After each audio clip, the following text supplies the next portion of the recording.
So what is up, guys? Nick here, helping you to master your technology. Galaxy S25 Ultra versus the Galaxy S24 Ultra 1 year later. Now, I've owned both of these phones since the initial launch date, and good news, my S26 Ultra has shipped and it should be here just next week, early next week too. So stay tuned.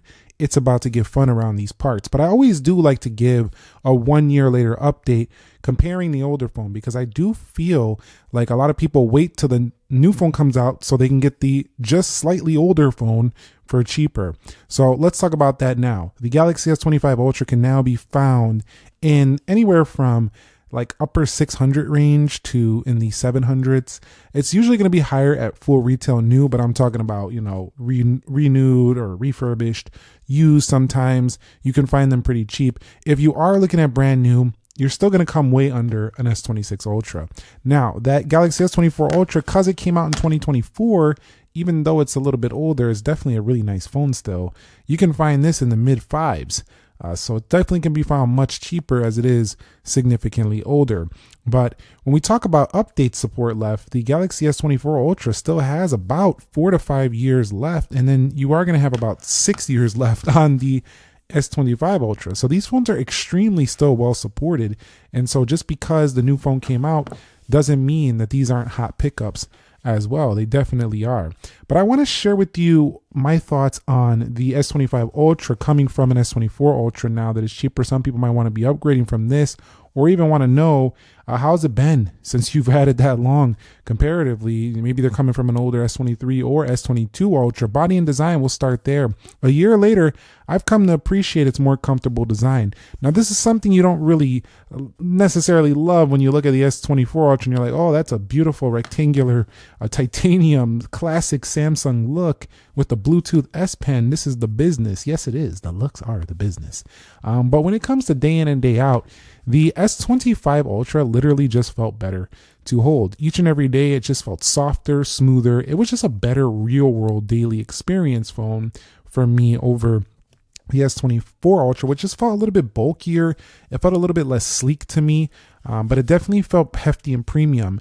It's kind of akin to, you know, like a previously luxurious and premium car, for example, and then you go to the newer car and it's not quite as good materials, but it's still more modern, still a little more sleek, lighter materials. You still kind of like that modern feel. This one, not saying the S24 Ultra is not modern, but it definitely has a little bit of an older touch to it, that classic S22, S23 Ultra feel to the body. Whereas over here, it's kind of like more the modern feel here, but it is definitely, for some people, going to feel definitely not their favorite if they like the more rectangular look. But I got to say, after a year, I definitely have really enjoyed it. And it plays in it every day because as the corners got smoother and softer, and they're going to be even better on the S26 Ultra, the S25 Ultra definitely was the better pick, I think, for body and design. Regardless if it doesn't necessarily look better, some people don't necessarily like these camera rings. They're already fixed on an S26 Ultra, but this one definitely looked nicer right there.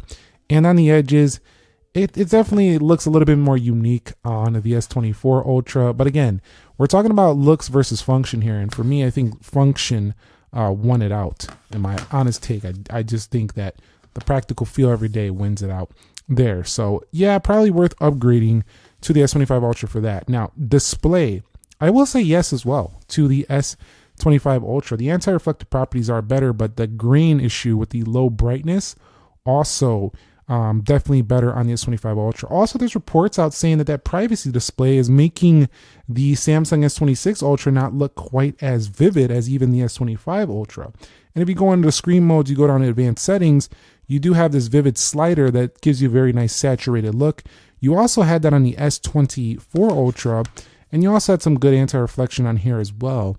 But they had that green at the lower levels on this phone, and it definitely was noticeable when looking at the display at those very lower levels. So both are 8-bit panels, but I honestly don't think that matters too much for most daily content. It's kind of like a spec nitpick in my opinion. I do find, yes, 10-bit displays in some areas do look nicer, but you just kind of don't notice it so much because Samsung throws in a pretty high resolution and vivid looking panels. So I don't really think too much about that all that much. But if 10-bit really matters to you, neither of these are going to be super happy for you. Both can get very extremely low in brightness, and they're both tack sharp. But I do like the bezels on the S25 Ultra. I think they look a little bit nicer than on the S24 Ultra. It's a very small thing. Both these are very good in that respect, and they're both very smooth with their displays here. 120 hertz. They do have LTPO panels in there.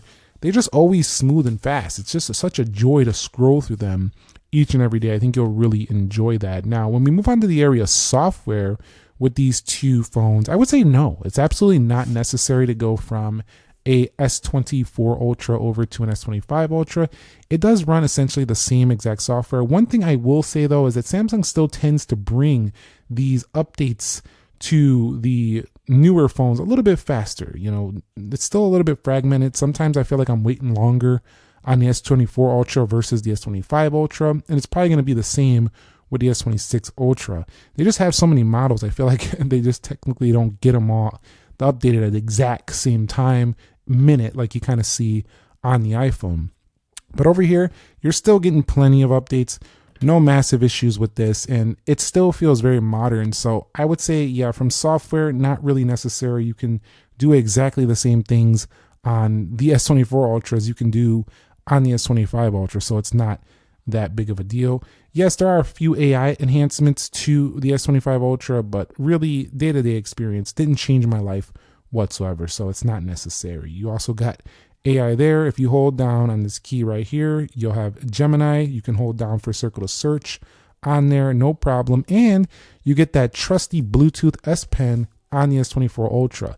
So moving on to talk about that S Pen, going to the S25 Ultra was a downgrade, and I actually missed the camera Bluetooth features, as well as just having the Bluetooth functionality. It's just a more feature-packed feeling, and I do miss this quite a bit. I actually wish they would bring that back already. Seriously, that was a downgrade in my honest assessment. Now, over here on the software for this one, it just kind of flows very nicely. I do think that the One UI, the way they're designing the icons, they look like they match the newer look of the Samsung phones. They look a little bit nicer on this body. I think because the phones are getting smoother and the icons are looking a little bit smoother and the software is getting smoother. So the whole package feels a little more cohesive on the newer products than the older one. What I mean by that is that the smoother edges of the device here and like the smoother back feeling and kind of how the phone just feels in the hand kind of feels like it goes with these polished icons they're starting to bring in the newer One UI versions and the smooth feel. This one feels a little bit more rougher around the edges here in the corners and stuff. And while still smooth on the back, the overall phone feels like it was built with different software when it came out, which it was. It feels like you're using more fresh software and a little bit older hardware. That's just how it feels day to day. But again, not necessarily needed for the upgrade. But there are a few more AI features, including the Now Brief up in this phone, and some camera enhancements as well. But Galaxy AI, most of the core Galaxy AI stuff is still available on the Galaxy S24 Ultra as well. And again, you'll get your Gemini key right here. You'll also get your circle to search right there. And the list goes on. I mean, we can probably make an hour-long video if we want to dive deep into AI features. They're definitely available. But again, when moving over to the S Pen, what is it with the downgrade here? Was it a big deal? Yeah, kind of, because it didn't get to use my favorite feature, which is the ability to flip the camera around, take timer photos with the S Pen, because there's no Bluetooth function. Like, what's going on? Where is it? So, like, I really didn't like that, because I used to use this S24 Ultra to go ahead and take photos like that, and now it doesn't work. I mean, first world problems, sure, but when you had the phone, like, why take away the feature when you had the feature already as of the phone? I definitely didn't like that. Now, performance-wise, not necessarily a needed upgrade here, or it wasn't like substantially better for day-to-day use, but where it was better to me was the thermals. So I found the S24 Ultra would get a little bit warmer when using it heavy. Not that it couldn't handle stuff, it still has a very high clock speed on those CPUs, but this one was just a little bit more efficient.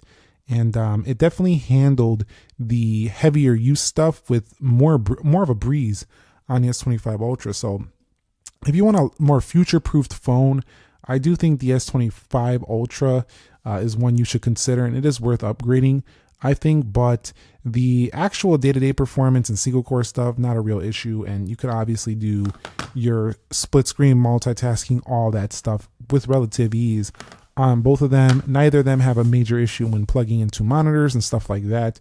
There's just a little bit more snappiness. It's a very small amount, but there is a little bit more snappiness on the Galaxy S25 Ultra, and you kind of just feel it day to day. It's just something really small, but really thermals and a little bit slightly faster charging was nice on the Galaxy S25 Ultra. But other than that, I don't have too many issues. We do have a few micro stutters here and there throughout the software, but nothing too significant. Now, one area that I was not very happy with this over the year was the battery. It just wasn't great compared to, you know, some of the competition out there. But the Galaxy S24 Ultra wasn't the best either. That's why I was like hoping for more, but it wasn't significantly better in real world practice. So I will say that I wish Samsung would really go to town with the battery. They brought 5,000 again on the S26 Ultra. I mean, I like all the other improvements, but this is the area we need to really see some major upgrades, because you can only do so much with the chip. It's not going to change the fact that the cell is smaller than the competition. That's just the bottom line. So we do need to see better enhanced hardware, or we do need to see at least if they're going to, when they go to the bigger battery, let's make it significantly longer and better standby, because there's still some phones that have better standby time than these and better actual use time. A lot of them actually do. A lot of competitors do. So this area disappointed me. 5,000 on both. It wasn't substantial, not necessarily worth upgrading at this point. I feel like if that's what you're going for. Now, when it comes to the camera, I do actually think the S25 Ultra is a worthy, phone upgrade from the Galaxy S24 Ultra. Mostly comes in the way of log recording, and also there's just more overall result that you can get from the various modes in here. I tend to really enjoy how, Samsung has a lot of good zoom options and a lot of versatility, but really it's the pro stuff, it's the AI stuff. Generally the results, the way they process, just looked a bit better on this phone. If we go ahead and flip it around, we also had similar cameras on the front, so I can't say they were substantially better there, but the rear cameras were enhanced. So it is good, a good upgrade, but not blowing me away. It didn't blow me away over the year. Let's go ahead and flip this thing around. And you could see on the S24 Ultra, you're still capable of getting some superb results. So really, it just came in the way of their enhanced, log recording and stuff. And I think the S24 Ultra got some of those features as well. So if I mention a feature that the S24 Ultra got, call me out on it. But it wasn't substantial. It wasn't enough for me to say that the camera is something that you have to go get rid of S24 Ultra because you've been eyeing at S25 Ultra, but you were waiting for the price to come down. You're probably not going to be blown away with the upgrade if you're coming from 24 Ultra. If you're coming from 23, 22, probably happy with it. I wouldn't say blown away either, though. These cameras just haven't been, to me, substantially improved. Like they were already really good for a while, so we need a whole new sensor, I think, to really change the overall look, or at least add some more to it. It's a solid upgrade, but nothing insanely improved over the year for me. Now, when it comes to storage, they had the same storage, they had the same exact RAM, so that's also not crazy different either. One of the things though is that when the S25 Ultra came out, there wasn't no memory chip thing going on. So we were able to get 512 gig at the pre-order for $256. Now it's $256, so that is kind of annoying. Same price phone, less storage. That's not better value, in my opinion, for this year's pre-order. But if we go over here to the device care on this one, this is also the 512 gig because they were doing that before as well. 512 gig right here, and this device has the same RAM, same storage options available, so not substantially different in that area either. One area that was a bit better though over the year long was the audio. The audio actually sounded a little bit clearer on the S25 Ultra, at the highs specifically, and it also sounded a bit better in phone call quality. But here's the deal. One of the things I like that Samsung does is they tend to always every year improve their They're kind of like their connectivity performance, their speed of, 5G and all that. It kind of feels a little bit faster every year for me. I do find that they have some of the most reliable reception strength as well as reliable mobile coverage when I'm out and about. It just always seems snappy. It almost feels like I'm on Wi-Fi when I'm out and about, whereas sometimes on some competitors, I don't always feel like it's that fast. So I think these are some of the best phones in the game for mobile coverage for sure. I really, really enjoy it there. Ever so slightly better in that department as well. So, but it's not substantial. It's not like enough where it's like night and day, but I just found the Bluetooth and stuff to connect slightly snappier. Phone reception a little bit better in certain fringe area, like, corner of a garage where like you can't really get any signal. You're getting your towel or whatever to wipe your car down. You're like in the garage and you just can't reach the signal. This is where this stuff comes in to play.